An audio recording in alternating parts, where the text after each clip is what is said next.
Oke, assalamualaikum warahmatullahi wabarakatuh Pak Dika. Salam Pak Hari. Bagaimana kabar pagi hari ini? Alhamdulillah baik. Terima kasih Pak. Di Pak Dika hari ini mau pembelajaran dan nanti ada kegiatan supervisi tentang pembelajaran Pak Dika yang akan laksanakan. Mungkin perangkat ajar Pak Dika sudah Sudah. ada ya. Kemudian tujuan pembelajaran yang tidak dicapai Untuk nanti tujuan belajarannya itu siswa mampu melakukan perawatan dan pendiagnosaan rem konvensional pada rem tromol. Baik, jadi pembelajarannya nanti praktik ya Pak. Praktik. Kemudian dari tujuan pembelajaran yang Pak Dika ingin capai itu pasti ada pengembangan atau indikator apa yang ingin dicapai dalam pembelajaran nanti Pak Dika. Indikator yang ingin dicapai untuk tambahannya nanti ada siswa mampu mendiagnosis. Jadi mendiagnosis itu nanti ada kerusakan di rem itu sendiri. Siswa mampu melakukan pendiagnosaan kerusakan serta nanti siswa mampu melakukan biosonasaan untuk perbaikan sistem rem konvensional pada rem tromol. Baik, jadi dari tadi Pak Dika dari tujuan pembelajaran menjadi area pengembangan atau indikator apa yang dicapai pasti ada beberapa asesmen ya Pak Dika yang dilaksanakan Pak Dika mulai sudah asesmennya itu mulai dari menggunakan RKPD sama nanti asesmen individu Pak. Baik, terima kasih Pak Dika. Jadi dari kedua asesmen itu nanti ada yang secara pribadi, Ada secara dari pribadi, kelompok ya. untuk kerja ya Pak Dika ya. Kemudian dari tujuan pembelajaran hari ini nanti strategi atau persiapan apa yang sudah atau yang akan dilaksanakan saat untuk mencapai tujuan pembelajaran tersebut pasti ada beberapa strategi yang Pak Dika ingin lakukan. Nanti saya akan melakukan pembelajaran dengan metode PBL dengan kerja kelompok. Nanti ada praktik menggunakan stand rem konvensional. Nanti di situ ada ada komponen konvensional rem tromol. Nanti siswa melakukan pendiagnosaan dengan kolaborasi kelompok serta nanti setelah selesai ada presentasi Pak.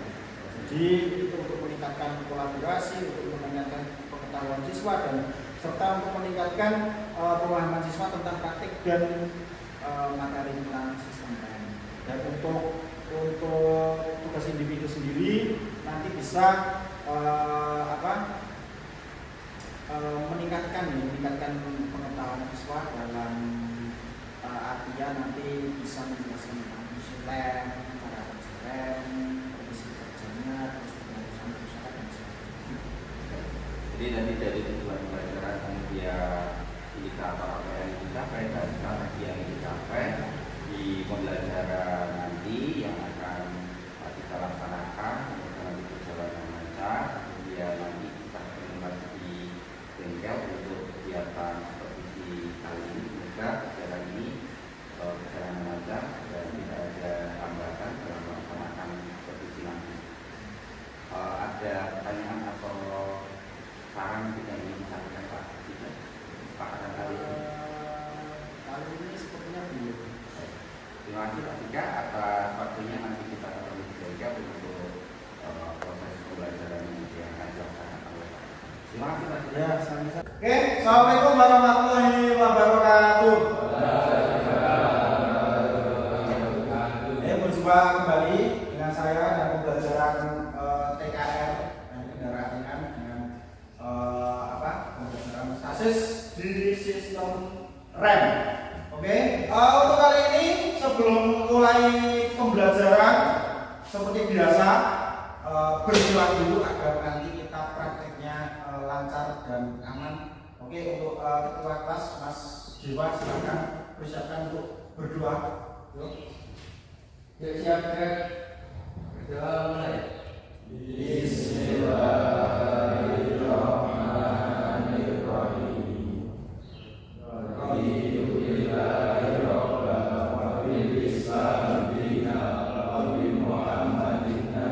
warzuqna Rabbi zidni ilma warzuqni fahma. Amin. Oke, terima kasih.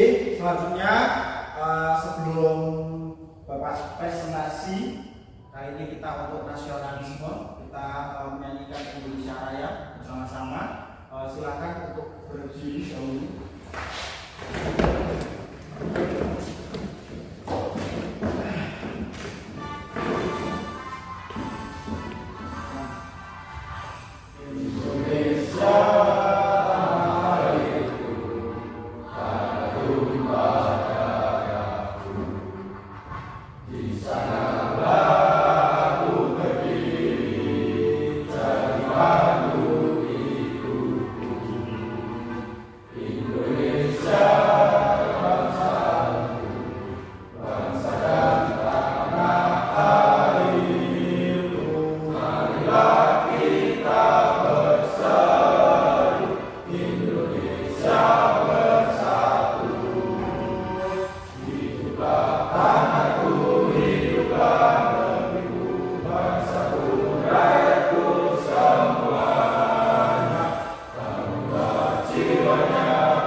Ada Alif Sampurada, Adelia,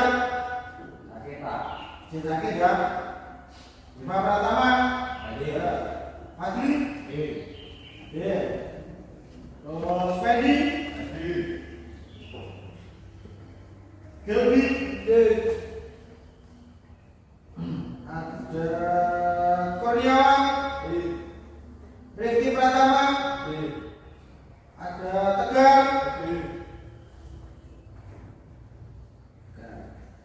yang belum dipanggil Abdul Somad ada. Oke, berarti yang tidak masuk satu ya, ada ya. Oke, sebelum memasuki materi, motivasi sebentar ya. Kalian berarti di sini niatnya untuk belajar ya, Mas. Sama mbaknya satu nggak masuk berarti ya. Kalau belajar silahkan untuk selalu menyiapkan di dalam hati kalian belajar. Jadi jangan sampai kok di sekolah itu bolos atau yang lain sebagainya, atau misal tawuran, jangan ya. Nanti seperti teman kalian, nanti kalau semisal kalian nanti cekel atau ketangkap polisi, nanti akibatnya fatal. SKCK dicoret dari kepolisian, terus nanti kalian mencari kerja angel, terus yang mesaknya sopo, nanti orang tua kalian. Kemarin saya pas di Polres juga ada yang orang tua sampai menangis karena melakukan tindak konyol seperti tawuran, terus belum sama sekolah lain ya, itu tidak baik. Kalian ya sekolah ya udah ya sekolah kejuruan kalian kita praktek, terus pembelajaran teori ya nanti dimaksimalkan biar nanti kalian sekolah itu dapat ilmu yang bermanfaat. Oke, selanjutnya nanti kita sampai ke perawatan berkala sistem rem konvensional. Kita masuk ke sistem perawatan rem tromol pada mobil Kijang Digunakan. Nah, ada yang tahu perbedaan dan rem tromol. Tunjuk tangan. Yo, Mas Deva, Mas Ketua. Yo, Mas Ketua, ayo Mas Deva, perbedaan rem tromol dan rem cakram. Kemarin apa? Rem cakram itu ada kaliper. Terus kalau rem tromol apa? Ada tromol. Nah, berarti perbedaannya antara cakram sama tromol apa tadi Fadli? Kemarin sudah rem cakram itu menggunakan kaliper sistem tromol. Oke. Coba sama Fadli. Oke ya, tujuan pembelajarannya. Nah, tujuan dari pembelajaran sistem rem konvensional ini nanti pertama alur pembelajaran nanti akan berdiskusi kan dan menggali informasi dari buku manual dan set yang saya tayangkan. Peserta didik dapat menjelaskan fungsi perawatan sistem rem konvensional. Loh. Yang kedua, melalui diskusi dan menggali informasi dari buku manual dan materi yang disampaikan saya itu tadi. Nanti akan peserta didik memahami cara perawatan sistem rem tromol konvensional. Perawatannya. Terus yang ketiga, materi diskusi dan menggali melalui diskusi dan menggali informasi dari buku manual serta materi yang disampaikan, peserta didik kalian dapat menentukan cara mendiagnosis sistem rem konvensional. Jadi kita akan menerangkan tentang sistem rem konvensional pada rem tromol. Nah, ini gambaran dari sistem rem konvensional hidrolis. Hidrolis ya. Jadi ini ada beberapa alur. Yang depan itu ada rem cakram. Kemarin sudah ya, sudah materinya rem cakram. Yang belakang ini ada rem tromol yang akan kita bahas. Nah, itu ada beberapa komponen ya. Jadi kerja rem tromol tahu loh. Oke, tahu cara kerja rem tromol. Kemarin cara kerja rem tromol itu hampir sama cakram. Yaitu ketika alur tengah gaya itu disampaikan dan didorong oleh apa? Oli atau minyak hujan. Itu ya. Terus lanjut. Nah, itu ada kesalahan sedikit ya. Ini komponen sistem rem. Itu tulisannya agak salah. Sistem rem jadi rem tromol ya. Itu ada tromol, ada apa itu silinder roda, ada pegas kembali, ada kampas, sepatu rem, dan ada kunci. Nah, itu komponen-komponen utama dari sistem rem tromol. Nah, yang pertama ada brake shoe, kampas. Ya, kampas ini berfungsi sangat penting sekali. Orang kampas berarti orang remnya blok. Komponen kampas yang ditek itu akan menghasilkan bunyi cicitan yang tidak diinginkan. Brake shoe adalah komponen yang terbuat dari logam dan dilapisi dengan kanvas. Brake shoe berfungsi untuk menahan roda agar tidak berputar. Jadi saya berputar, roda berputar kayak itu akan ditahan oleh kanvas yang bersinggungan dengan apa? Dengan rombol. Pintar sekali. Terus brake shoe akan didorong ke dalam tromol sehingga menghasilkan gaya pengereman. Dan brake shoe ini didorong oleh apa?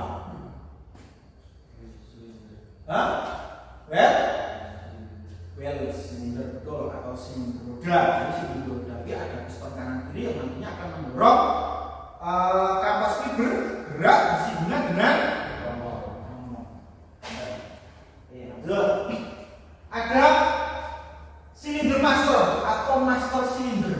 Master silinder ini yang terletak di depan ya Mas ya. Maksudnya bisa buat apa ya? Kap ya. Kap ada di mobil, ada di sana ada. Nah, itu silinder master merupakan komponen utama pada sistem rem. Jadi rem cakram, rem tromol ini mesti ada silinder master atau master silinder. Ketika pedal jadi fungsinya mengirim tekanan hidrolik ke bagian lain. Jadi ketika pedal ditekan dinyalakan, maka minyak rem itu akan ditekan ke jalur rem belakang, rem depan, itu nanti akan dibagi-bagikan. Itu ya, tenaga itu akan disalurkan. Jadi tenaga itu nanti disalurkan dan kedua rem kanan kiri, entah itu cakram entah itu tromol, akan melakukan pemberehan. Lanjut. Oke, itu apa? Tahu? Tahu? Kalian pasti ngerti loh, silinder roda atau well silinder. Well silinder itu fungsinya gue mendorong ampas. Intinya seperti itu. Atau berfungsi sebagai penggerak napas rem ketika tekanan hidrolik dari silinder master mencapai well silinder. Nah, jadi nanti ketika ada tekanan, piston itu akan putus. Tapi ketika kalian membuka, jangan sampai kok pedal itu diinjak. Diinjak apa? Otomatis piston itu akan membuka. Membuka, maka kapas itu akan bergancetan dengan trompol. Makanya itu nih kalian melakukan pembongkaran, jangan sekali-kali pedal rem itu diinjak. Nanti akan kesulitan sendiri. Kesulitannya apa? Nanti akan melakukan beding. Ini orang beding bisa bos mas. Piston ini akan memegang terus. Memegang oleh nyopot ini, kamu menyopot apa trompol nanti akan wah. Itu ya. Benziner akan mendorong ke arah luar dan mendorong brake shoe ke dalam trompol. Jadi nek cakram berarti mendorong kaliper, mendorong ampas. Tuh, orang lungo-lungo. Nah, sekarang perawatan. Nanti udah loh komponen bagian komponen umum dari sistem rem trompol ada beberapa. Nah, nanti bisa untuk terakhir nanti kita ada asesmen akhir. Silakan untuk dijawab, tapi nanti setelah nanti kita melakukan diskusi dan sebagainya. Nah, ini contoh perawatan rem konvensional, yaitu ada bersihkan trompol secara teratur ya. Jadi nek trompol ini orang dibersihkan secara teratur akibatnya apa? Coba apa Mas Alif? Komponen trompol itu orang dibersihkan, ini berarti kan pergetan kumpul yang jauh lagi akibatnya apa? Nah, ini berdecit yang apa? Abnormal. Jadi nek sing lokale kan nek rem itu ora ono bunyi toh. Nek cicit itu kan ada bunyi abnormal. Makanya itu kan selain dari debu, yaitu kampas rem tipis. Jadi kan brake shoe-nya, sepatu remnya itu kan bersinggungan dengan trompol. Oke, lanjut. Pemeriksaan ketebalan kampas. Nah, ketebalan kampas itu kan nek standar itu kan 2 mili minimal ya. Berarti nek di bawah 2 mili itu kan sudah nggak bisa. Berarti kan harus kan. Nanti biasanya nek untuk akal-akalan di mobil-mobil terbesar itu biasanya ada akal-akalan di blender dan sebagainya, tapi itu sebenarnya nggak boleh. Itu nanti akan tetap merusak rem. Soalnya apa? Nanti ketika di blender nanti rem itu akan pakem mas. Tapi ketika di pakem nanti brake shoe-nya itu kan sudah tidak kuat, nanti bisa patah. Nah patah, apa? Rem belum. Dan nanti akan membahayakan pengemudi dan orang di sekitar. Lanjut. Jadi pemeriksaan kinerja rem. Pemeriksaan kinerja rem itu contohnya seperti apa? Kinerja rem itu contohnya seperti apa? Ada yang tahu? Kinerja rem. Ketika rem dipenyak nyeplos, berarti kinerjanya dipenyak abot kan apa? Ketika starter mobil kalau starter itu kan berarti master silindnya bekerja, berarti rem kan ambles kok. Nah ini ambles berarti itu masih bagus, tapi ketika ambles orang balik atau amblesnya enteng itu kan ada masalah. Misal kalau amblesnya enteng ya mas, itu berarti kan oli tidak turun atau oli habis. Oli habis itu ketika dipenyak itu turun, tidak terjadi pengereman, makanya harus periksa kinerja rem dengan pedal rem masih atau tidak, kalau kelas atau lembut, perhatikan juga arah rem menghasilkan suara aneh atau getaran saat digunakan. Jika ada masalah dengan kinerja rem, segera periksa ke bengkel terpercaya untuk diperbaiki. Nah kalian bisa mencek diri nggak masalah, nggak perlu dibawa di bengkel. Kerja bisa. Itu loh PKL. Oke, selanjutnya ganti cairan rem secara berkala. Nah, ketika servis 20.000 km atau 40.000 km kan yang cek minyak remnya. Minyak rem itu sangat penting, itu nyawa mas. Nah, orang minyak rem itu belum bahaya. Nabrak dan keluarga di rumah itu masih menunggu kalian. Gitu loh. Jadi servis 20.000 km itu cek minyak remnya apakah masih atau tidak, apakah minyak rem itu tercampur air atau tidak. Tercampur air nanti akan mengakibatkan apa? Karat di pipa-pipa rem dan masuk sininya. Terus jaga suhu rem tetap stabil. Maksudnya apa ini? Jaga suhu rem tetap stabil ini apa?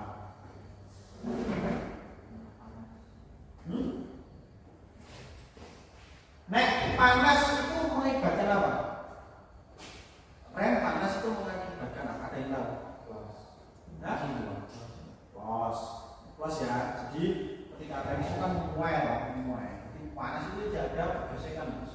Nah makanya kan suhu rem ini harus dijaga. Dan jangan sekali-kali ketika kalian rem misal di turunan atau apa, rem panas ya mas digoyang jangan.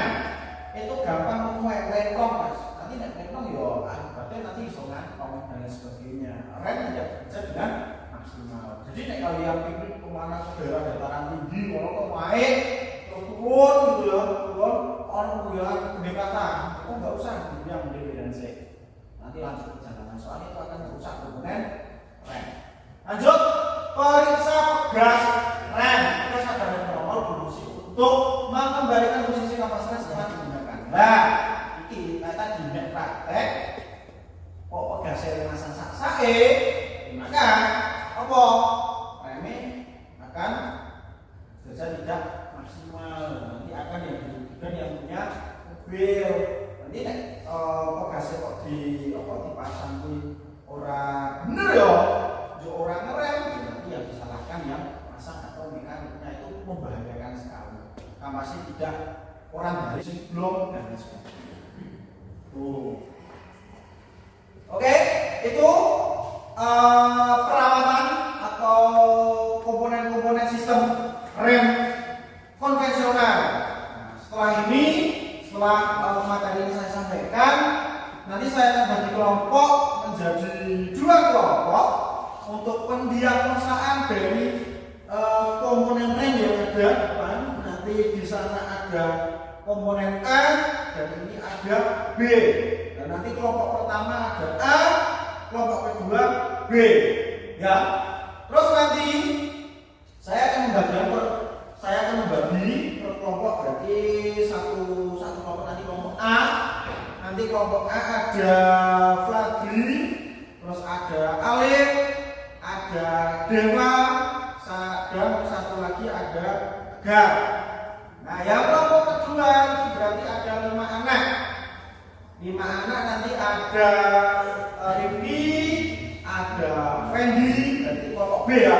Kelompok pertama tadi A, yang kedua ada Delbi, ada Kurniawan, ada Ahmad. Nah, berarti 2 ya. Silakan membuat kelompok bantu kesanakan ini komponen dibawa masuk ke sini untuk dijelaskan kerusakannya di sini. Nah, nanti Pak saya jelaskan untuk pendiagnosaan di sini nanti apa yang kalian kerjakan nanti kalian ditulis di LKPD. Nah, nanti LKPD silakan nanti saya bagi kelompok satu kelompok satu. Yuk silakan mulai. Udah di sini, wes itu aja ya. Terus ini dari tuannya jadi dari Mas Dewa, silakan saya kasih waktu 15 menit sampai 20 menit. Silakan lakukan pendiagnosaan. Tulis.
diketahui. 1. Tromol kanan tidak bisa dibuka. 2. Tromol kiri coel. 3. Silinder berkarat. 4. Silinder sobek. 5. Pegas pengembali hilang 1. 6. Kampas sudah tipis. 2. Jelaskan akibat kerusakan yang terjadi pada sistem rem konvensional. 1. Karena di dalam bagian tromol berkarat atau berdebu. Silinder sobek mengakibatkan oli bocor dan pengereman tidak bagus atau kurang stabil. Dari pemain A. Ada pertanyaan? Silakan. Ada. Silakan ditanyakan. Boleh.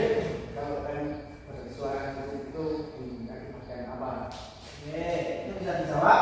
Bos, silakan.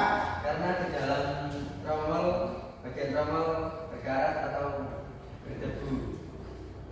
Nah, berarti bisa terima jawabannya? Oke, bisa. Berarti itu tadi jawab satu-satunya apa saja, Mas Deva? Tromol kanan tidak bisa dibuka. Karena tidak bisa buka, berarti itu jawabannya karena ada dempetan kan? Ya. Ada dempetan antara apa? Gas dan Tromol. oh. Oke, lanjutnya Tromol kiri coel. ngomong visual. Jadi ngomong visual itu akibatnya entah nggak tahu entah pencopotannya tidak menggunakan SOP atau apa itu kan mengakibatkan itu. Terus ngomong di sini.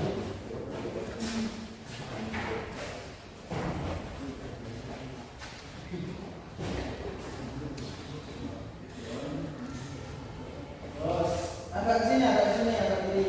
Nah.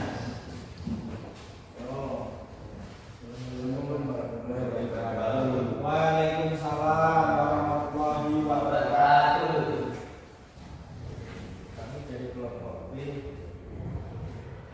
Akan mempresentasikan akan tentang hasil kerja diskusi. diskusi kelompok B. Nah, yo, silakan yang pertama dikenalkan dulu untuk kelompoknya. Perkenalkan, nama saya Muhammad Ibu Pratama. Nama saya Kalau saya Muhammad Abdul Somad. Nama saya Muhammad Kurniawan. Nah, yuk lanjut, silakan.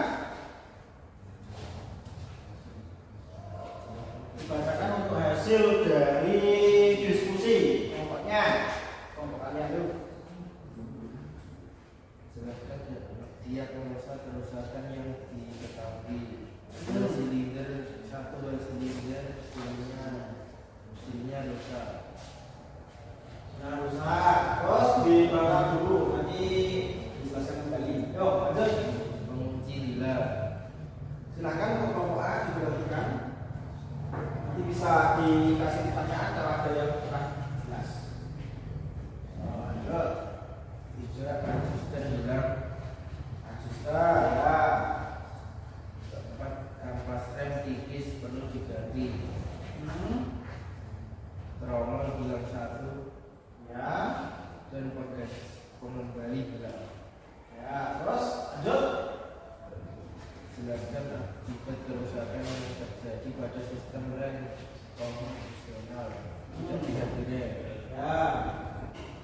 1 tromol hilang 1. Nah, kalau kamu bilang itu kesalahan apa ya? Kesalahan dari teknis itu ya itu ada yang bilang kalau ditulis nggak apa-apa. Sebenarnya kalau mau bilang ya otomatis tidak bisa pengereman. Nanti kan kampas itu akan bergesekan dengan apa kalau kamu itu nggak ada. Itu berarti kan penjelasannya seperti itu. Oke, itu aja. Silakan untuk menutup dari presentasi tersebut. Ya, silakan. Sekian dari kami. Wabillahi taufiq wal hidayah. Wassalamualaikum warahmatullahi wabarakatuh. Waalaikumsalam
Silakan untuk tugasnya kalian bisa mempelajari,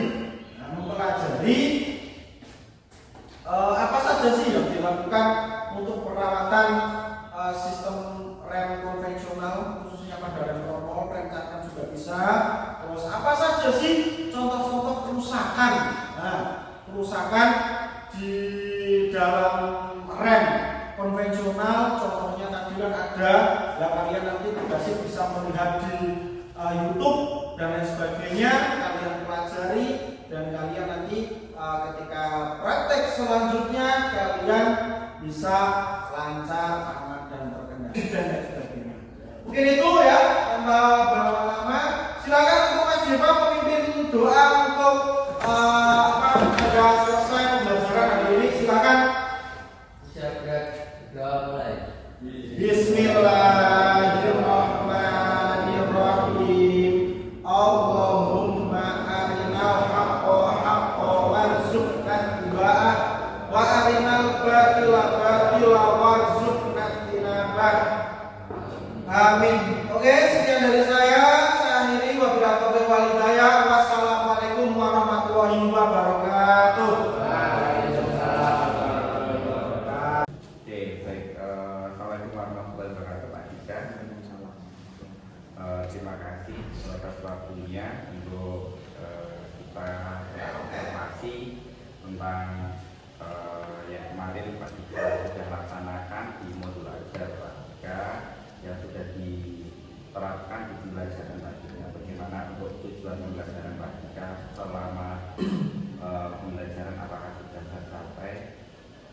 Untuk sementara sudah, alhamdulillah sudah.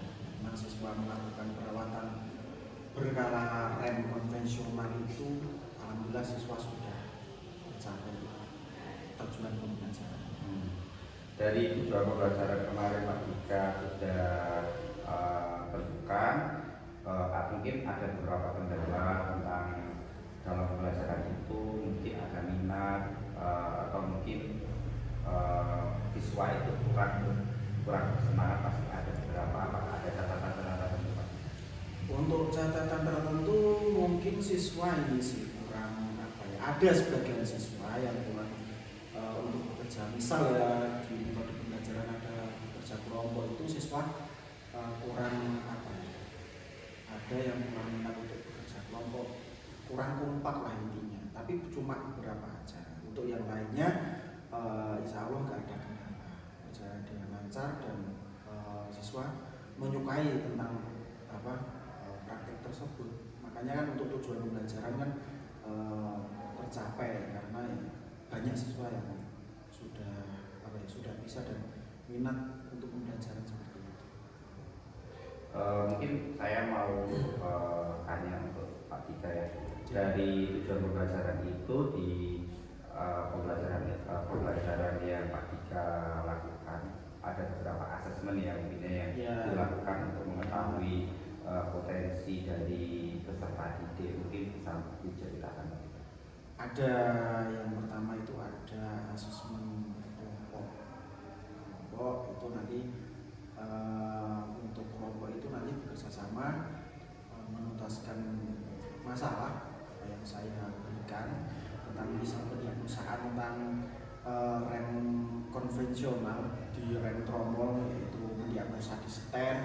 Terus mereka bekerjasama memecahkan masalah pendiagnosaan dan menganalisis cara perbaikannya. Terus untuk itu, selain itu nanti ada sikap juga, pilihan sikap ketika siswa melakukan kerja kelompok. Terus setelah itu nanti yang selanjutnya ada presentasi, yaitu hasil dari kerja kelompok. Dan yang terakhir ada asesmen individu. Individu itu nanti ada soal 10 soal. Nah, itu nanti siswa mengerjakan 10 soal itu dengan individu, itu pribadi. Baik, jadi Pak Dika sudah tentang pembelajaran, kemudian ada asesmen yang sudah dilakukan, dan mungkin ada beberapa kendala atau catatan yang perlu nanti ditingkatkan dalam proses pembelajaran yang Pak Dika lakukan untuk kedepannya seperti apa saja? Mungkin yang dilakukan ini ini sih cara penyampaian. Jadi untuk hasil itu oke ya, tapi untuk penyampaian kalau untuk siswa itu kan kurang untuk public speakingnya dan sebagainya. Padahal kan penyampaian itu audien itu kan harus berdengar dengan seksama. Nah, mungkin untuk berkelanjutannya masih ada pembelajaran yang menggunakan presentasi, yaitu hasilnya itu diterangkan presentasi agar memacu siswa untuk mental dan lain sebagainya agar tidak monoton atau mental siswa kurang seperti itu. Mungkin untuk presentasi itu bisa menambah public speaking siswa atau menambah keberanian siswa untuk bicara di depan umum seperti itu. Jadi mungkin Pak Dika sudah mau melakukan rencana tindak lanjut untuk kedepannya untuk melakukan proses pembelajaran siswa itu diajak untuk berdiskusi, kemudian dia bisa berbicara di depan seperti itu ya pembiasaan. Baik Pak Dika, terima kasih atas percakapan observasi ini. Semoga untuk kedepannya nanti kita bisa melakukan proses pembelajaran lebih baik lagi. Amin. Baik, terima kasih Pak Dika atas waktunya. Assalamualaikum warahmatullahi wabarakatuh.